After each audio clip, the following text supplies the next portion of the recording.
शान्ताकारं भुजङ्गशयनं पद्मनाभं सुरेशं विश्वधारं गगनं सदृशं मेघवर्णं शुभांगं लक्ष्मीकान्तं कमलनयनं योगीरभं ध्यानमगं वन्दे विष्णु भवभयहरं सर्वकनाथं। हरे कृष्णा। आप सभी को चैत्र मास के कृष्ण पक्ष की पाप मोचनी एकादशी व्रत की हार्दिक शुभकामनाएं। आप सभी का दिन शुभ और मंगलमय हो। भगवान विष्णु जी की आप सभी पर कृपा बनी रहे। आज हम सुनेंगे 12 महीने सुनी जाने वाली एकादशी माता की कथा, तुलसी माता की कथा। जय श्री कृष्णा दोस्तों, आज हम आपको 12 महीने सुनी जाने वाली तुलसी माता और एकादशी व्रत की कहानी सुनाने जा रहे हैं। इस कहानी को सुनने और सुनाने वाले को पुण्य फल की प्राप्ति होती है, इसलिए इस कहानी को पूरा अवश्य सुने।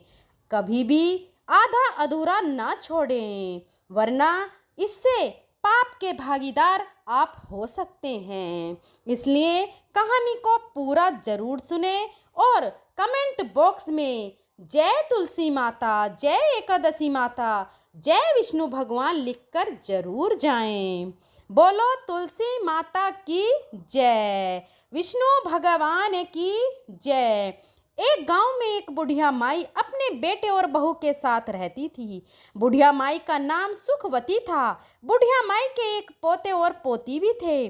सुखवती के परिवार में सब हंसी खुशी रह रहे थे और उनका अच्छे से समय व्यतीत हो रहा था, क्योंकि बुढ़िया माई बड़े ही नियम कर्म वाली थी और वह हमेशा एकादशी माता का व्रत रखती थी और तुलसी जी का नियम पूजन करती थी। वह तुलसी जी को नित्य जल देती थी। वह सुबह उठती, तालाब पर जाती, स्नान करती और तुलसी जी की पूजा करती थी। तुलसी जी को प्रणाम करती और तुलसी जी के नीचे दीपक जलाती थी। तुलसी जी की नियम से आरती करती थी। ऐसी ही बुढ़िया माई के दिन बीत रहे थे। सुखवती की जो सखियां थीं, वह भी सुखवती के पास बैठकर कथा कहानी सुनती थीं और अपना ज्ञान बढ़ाती थीं। एक बार की बात है, सुखवती अपनी सखियों के साथ बैठी हुई थी। उसकी हम उम्र सहेलियां भी बैठी हुई थीं, जो कि संख्या में 7-8 थीं। सारे शाम के समय आपस में बातें कर रही थीं। तब उसमें से एक बुढ़िया माई से कहने लगी कि सुखवती सखी, हम सोच रहे हैं कि क्यों न हम लोग द्वारकाधीश चलें। द्वारकाधीश की यात्रा करने का बड़ा मन हो रहा है।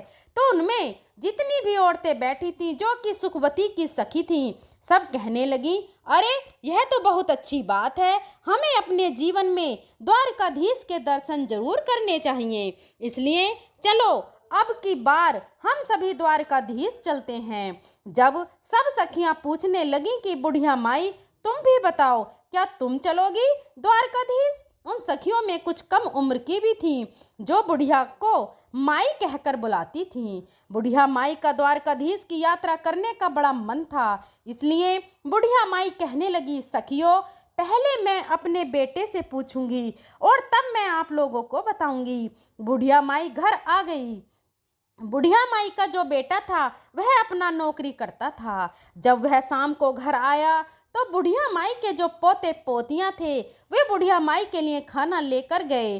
तो बुढ़िया माई ने खाना खाने से इनकार कर दिया और कह दिया कि आज मेरा मन नहीं है। उधर जब बुढ़िया माई का बेटा खाना खाने लगा तो उसने अपनी पत्नी से पूछा कि क्या मेरी माँ ने खाना खा लिया है? तब उसकी पत्नी कहने लगी, देखो जी, आपकी माँ ने आज खाना वापस भिजवा दिया और कहने लगी कि मेरा खाने का मन नहीं है। यह सुनते ही बुढ़िया माई का बेटा, जिसका नाम मुरली था, वह अपनी माँ के पास गया और जाकर कहने लगा, माँ, क्या बात है, आज तुमने खाना क्यों नहीं खाया? तब बुढ़िया माई कहने लगी, बेटा, आज मेरा मन नहीं है। तब बेटा बोला, क्या माँ, आपकी कहीं तबीयत तो खराब नहीं है? अगर कोई परेशानी है तो मुझे बताओ, मैं अभी वेद जी के पास आपको लेकर चलता हूँ। तब बुढ़िया माई कहने लगी, नहीं बेटा, मुझे कोई परेशानी नहीं है, बस मेरा मन द्वारकाधीश की यात्रा करने का कर रहा है। तब बेटा बोला, माँ खुलकर बताओ बात क्या है। तब बुढ़िया ने शाम को हुई अपनी सखियों के बीच की सारी बातें अपने बेटे को बता दी कि बेटा, मेरी 8-10 सखियां द्वारकाधीश की यात्रा पर जा रही हैं और मेरा भी बड़ा मन है कि मैं भी द्वारकाधीश की यात्रा पर जाऊं। इतनी बात सुनकर बेटा बोला, माँ तो कोई बात नहीं, इसमें इतना सोचने की क्या बात है, मैं तुम्हारा यात्रा पर जाने का प्रबंध कर देता हूँ, तुम यात्रा पर चली जाओ। तो बुढ़िया माई बेटे के मुंह से यह सुनकर बड़ी खुश हो गई और वह अपने द्वारकाधीश का ध्यान करने लगी और वह कहने लगी, बेटा, पर मेरी एक और चिंता है। तब बेटा बोला, माँ बताओ क्या बात है। और माँ बोली, बेटा, अगर मैं द्वारकाधीश की यात्रा के लिए जाऊंगी तो कम से कम 4-5 दिन तो लग ही जाएंगे, और फिर उसके बाद मेरी जो आंगन में तुलसी रखी है उसे कौन सींचेगा, उसकी कौन पूजा पाठ करेगा और कौन उसकी आरती करेगा। तब बेटा बोला, माँ तुम चिंता मत करो, वह सब तुम्हारी बहू कर लेगी, मैं उससे बोल दूंगा, वह तुम्हारी तुलसी जी की पूजा कर लेगी। अब बुढ़िया माई निश्चिंत हो गई और वह कहने लगी, ठीक है बेटा। और अगली सुबह बुढ़िया माई की द्वारकाधीश जाने की तैयारी होने लगी। बुढ़िया का बेटा अपनी पत्नी से बोला कि सुनो भाग्यवान, मेरी माँ द्वारकाधीश की यात्रा पर जा रही है, इसलिए मेरी माँ के लिए काजू बादाम के अच्छे से लड्डू बना दो ताकि रास्ते में मेरी माँ को कोई परेशानी ना हो। जो बुढ़िया की बहू थी वह मन ही मन में सोचने लगी, मुझे तो एक दिन के लिए भी मायके जाने नहीं देते हैं, उनके काम बिगड़ते हैं। और अब देखो, बुढ़िया माई आराम से 4-5 दिन की यात्रा के लिए जा रही है। चलो, यात्रा के लिए जा रही हैं वह तो ठीक है, अब इनकी पूजा पाठ का काम भी मुझे सौंप कर जा रही हैं। बुढ़िया की बहू कुछ कह तो नहीं पा रही थी, लेकिन उसने मन ही मन एक साजिश रची। उसने अपने पति से तो बोल दिया, ठीक है, मैं माँ के लिए गोंदगिरी और बादाम काजू के लड्डू बना दूंगी और उन्हें एक डिब्बे में भर के माँ जी को दे दूंगी। बेटा तो सुबह नौकरी पर चला गया और जो बुढ़िया की बहू थी उसने क्या किया कि जो तुलसी जी का गमला था उसमें तुलसी लगी हुई थी, उसमें से उसने तुलसी जी को जड़ से उखाड़ लिया और जड़ सहित उसे एक पीतल के डब्बे में भर दिया और अपनी सासू माँ को थैली में रख कर दे दिया और बोली, ले लो माँ जी, इसमें गोंदगिरी के काजू बादाम के लड्डू हैं, आप इन्हें रास्ते में खा लेना। और बुढ़िया माई अपने बेटा बहू को आशीष देती हुई अपनी तीर्थ यात्रा के लिए चलते समय अपनी बहू से बोली, बेटी, मेरी तुलसी जी का ध्यान रखना। बहू बोली, ठीक है माँ जी, आप बेफिक्र होकर जाइए। अब बुढ़िया माई ने तो आशीर्वादों की छड़ी लगा दी। वह कहने लगी, बहू ने तो मुझे काजू बादाम के लड्डू बना कर दिए हैं। वह कहने लगी, दूधो नाओ पूतो फलो, लाखों में बैठो करोड़ों में उठो, दिन दूनी रात चौगनी तरक्की करो। उसके मुंह से तो आशीष फूट रहे थे और सौभाग्यवती रहो, मेरे बेटे का अच्छा काम चले। अब वह तरह तरह के आशीर्वाद देती हुई बुढ़िया माई अपनी सखियों के साथ जा मिली। अब सारी सखियां और बुढ़िया माई द्वारकाधीश की पैदल यात्रा कर रही थीं। यात्रा करते करते उन्हें शाम हो गई। शाम के समय जब वह थक गई तो एक जगह उन्होंने देखा, वहाँ पर बैठकर वह विश्राम करने लगी और अपना खाने पीने के लिए जो सामान लाई थी सब निकाल कर खाने लगी। तब बुढ़िया माई ने अपना डब्बा खोल कर देखा, उसमें घी से बने काजू बादाम के लड्डू भरे हुए थे। बुढ़िया माई ने आधा लड्डू खुद खाया और आधा लड्डू सब सखियों में भी बांट दिया और भगवान का भोग भी मन ही मन लगा दिया। अब सब सखियां कहने लगी, अरे सखियों, क्योंकि उसका नाम सुखवती था तो सब सुखिया भी कहते थे, अरे तुम्हारी बहू तो बड़ी अच्छी है, देखो तुम्हारी बहू तुम्हारा कितना ख्याल रखती है, तुम्हारी बहू ने तुम्हारे लिए घी के लड्डू बना कर दिए हैं। और तुलसी माता को याद कर रही थी। चलते चलते अब वह सारी सखियां द्वारकाधीश पहुंच गईं। तो जब वहां पहुंची तो शाम का समय हो रहा था। शाम का समय था तो वहाँ पर बहुत लंबी भीड़ लगी हुई थी, लंबी लाइन लगी हुई थी द्वारकाधीश के दर्शन करने के लिए। तो बुढ़िया माई मन ही मन सोचने लगी, आंख बंद करके ही प्रभु जी ने, इतनी लंबी भीड़ है, अगर मुझे आपके दर्शन नहीं हुए और पट बंद हो गए तो मेरा आना तो यहाँ बेकार हो जाएगा। तभी बुढ़िया माई द्वारकाधीश से मन ही मन अपनी प्रार्थना कर रही थी, हे प्रभु, एक बार जीवन में मुझे दर्शन दे दो, मैं बड़ी दूर से आपके दर्शन के लिए पैदल चलकर आई हूँ। हे प्रभु, आपके दर्शनों की प्यासी हूँ। अब बुढ़िया माई की आंख खुली तो देखा उसने एकदम से चमत्कार हो गया। वह तो लाइन में सबसे आगे खड़ी थी और द्वारकाधीश जी सामने थे।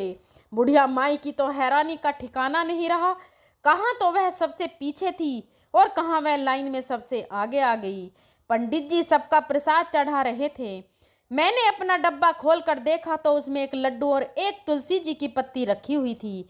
अब बुढ़िया माई वही लड्डू और तुलसी जी की पत्ती द्वारकाधीश को चढ़ाने के लिए, यानी भोग लगाने के लिए पुजारी जी को थमा दी। फिर मन ही मन बुढ़िया माई सोचने लगी, हे प्रभु, यहाँ तो एक से एक अमीर सेठ आए हुए हैं, महंगी से महंगी मिठाइयाँ लाए हुए हैं, लेकिन मेरी मिठाई का कहाँ नंबर आएगा जो द्वारकाधीश मेरी मिठाई का भोग लगाएंगे। मन में भगवान को याद कर रही थी, हे प्रभु, मेरे भी लड्डू का भोग लगाओ और मुझे निहाल करो। बुढ़िया माई ने आंखें खोली तो उसकी आंखें आश्चर्य से फैल गईं। यह द्वारकाधीश के हाथ में जो लड्डू था वह वही लड्डू था जो बुढ़िया माई ने भोग लगाने के लिए दिया था, और वहीं तुलसी की पत्ती थी जो ठाकुर जी के हाथ में थी। अब तो वो बुढ़िया माई बड़ी प्रसन्न हुई, वह तो गदगद हो गई कि प्रभु ने मेरा भोग स्वीकार कर लिया। तभी जो द्वारकाधीश जी के पुजारी थे वे सबको प्रसाद दे रहे थे, तो उसने बुढ़िया माई को भी प्रसाद दिया। बुढ़िया माई ने वह प्रसाद अपने पल्लू में रख लिया और हाथ जोड़ फिर वो प्रसाद को लेकर सोचने लगी, यह प्रसाद मैं घर लेकर जाऊंगी, अपने बहू बेटे और पोते पोतियों के साथ मिलकर इसका भोग लगाएंगे और सब ग्रहण करेंगे, क्योंकि यह द्वारकाधीश का आशीर्वाद है।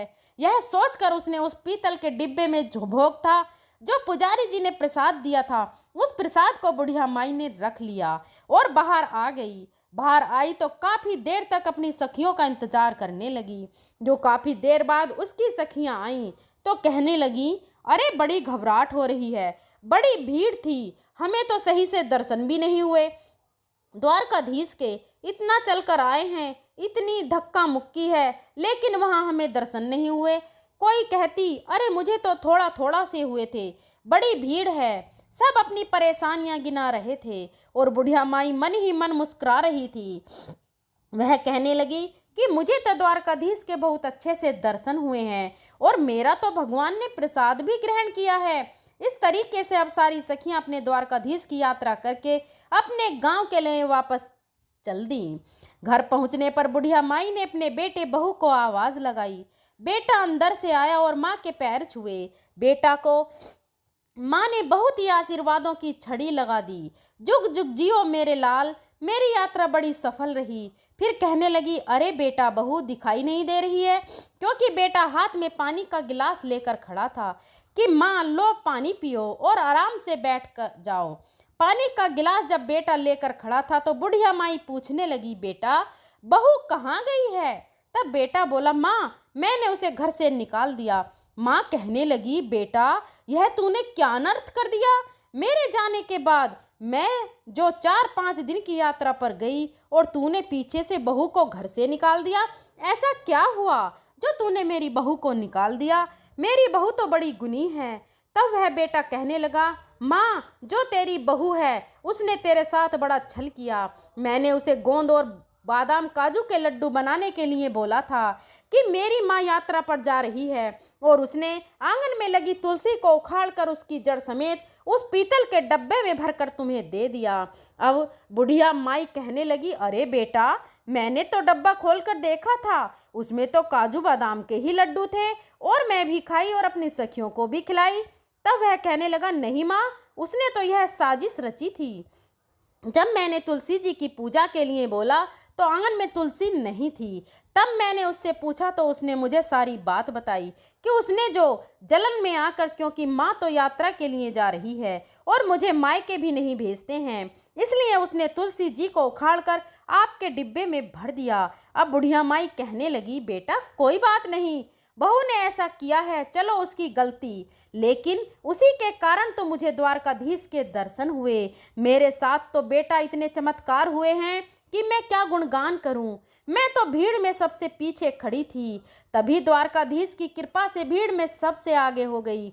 और तो और बेटा, मेरे जो डब्बे में एक तुलसी जी का पत्ता और एक लड्डू था, शायद तुलसी माता की कृपा से ही वह तुलसी जो लड्डू में बदल गई थी, और एक पत्ता मेरा इसलिए छोड़ दिया था कि भगवान का भोग लगाऊं, क्योंकि द्वारकाधीश को, ठाकुर जी को तो बिना तुलसी के पत्ते का भोग लगाया ही नहीं जाता, इसलिए उन्होंने मेरा भोग स्वीकार किया था, क्योंकि उस पर तुलसी दल भी था। बेटा, मेरी बहू ने चाहे कुछ भी किया, मुझे तो जो बहू की वजह से ही जो यह सब चमत्कार हुए हैं, और ठाकुर जी के इतने अच्छे दर्शन हुए, मैं तो द्वारकाधीश के दर्शन करके निहाल हो गई। बेटा तू अभी जा, बहू मायके में होगी, उसे लेकर आ। बेटा अपनी माँ की बात को क्या टालता, बेटा जो चल दिया, अपनी पत्नी को लाने मायके और अपनी पत्नी को लेकर आ गया। जब बहू मायके से घर आई तो अपनी सासू माँ के पैरों में पड़ गई और माफ़ी मांगने लगी। तब बुढ़िया माई कहने लगी, अरे बहू, मैंने तो तुझे कब का माफ़ कर दिया, तेरी वजह से मुझे भगवान के दर्शन हुए हैं। अगर तू ऐसा ना करती तो पता नहीं मुझे भगवान के दर्शन होते भी या नहीं।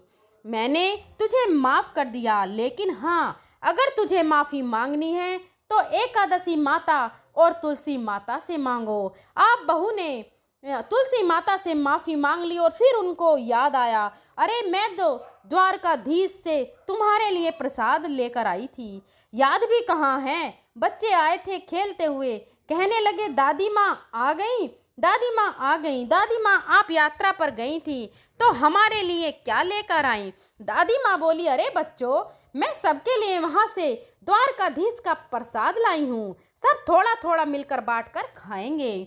अब जैसे ही बुढ़िया माई ने अपने थैले में से वह पीतल का डब्बा निकाला और उसमें से वह प्रसाद निकालने लगी, तो उसमें तो जो लड्डू था वह तो नहीं था, लेकिन डब्बा पूरा हीरे मोतियों से भरा हुआ था। यह देखकर बुढ़िया की बहू बेटों की आंखें आश्चर्य से फैल गईं।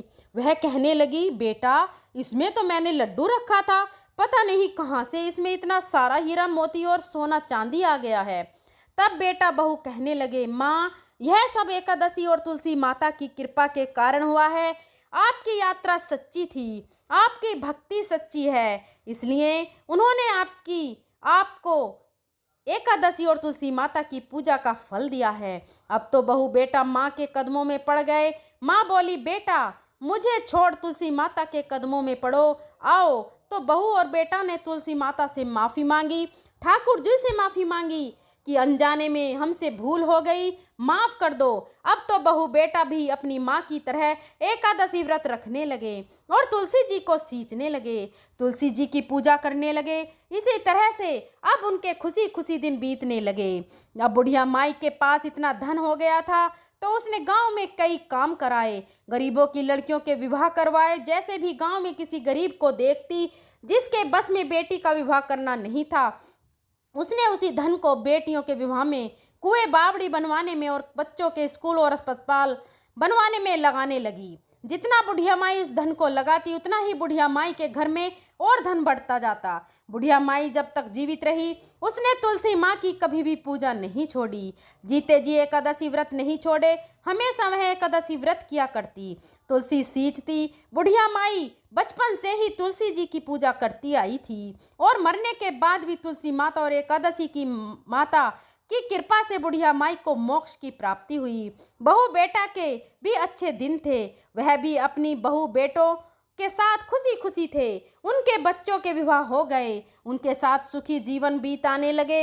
हे तुलसी माता, हे एकादशी माता, हे विष्णु भगवान, जैसी आपने जो बुढ़िया माई पर कृपा करी, वैसे ही जो यह कहानी सुन रहे हैं और जो यह कहानी कह रहे हैं, उन पर भी अपनी कृपा दृष्टि बनाए रखना।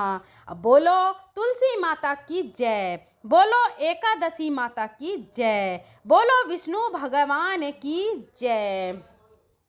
दोस्तों, आपको ये वीडियो कैसी लगी कमेंट में ज़रूर बताएं। अगर वीडियो पसंद आई हो तो अपनी फ्रेंड और फैमिली में ज़रूर शेयर करें, ताकि इस कथा को सुनने का पुण्य उन्हें भी प्राप्त हो सके और उनके सुनने का पुण्य आपको भी प्राप्त होगा। यहाँ तक के बने रहने के लिए आप सबका कोटि कोटि धन्यवाद। अगर मेरे बोलने में कोई त्रुटि हुई हो तो मैं क्षमा प्रार्थी हूँ। मेरे चैनल सुविचार विद रीना को सब्सक्राइब करें और बेल आइकन को प्रेस करें, ताकि आने वाली सभी वीडियो की नोटिफिकेशन आपको मिल सके। मिलते हैं अगली वीडियो में, तब तक के लिए धन्यवाद।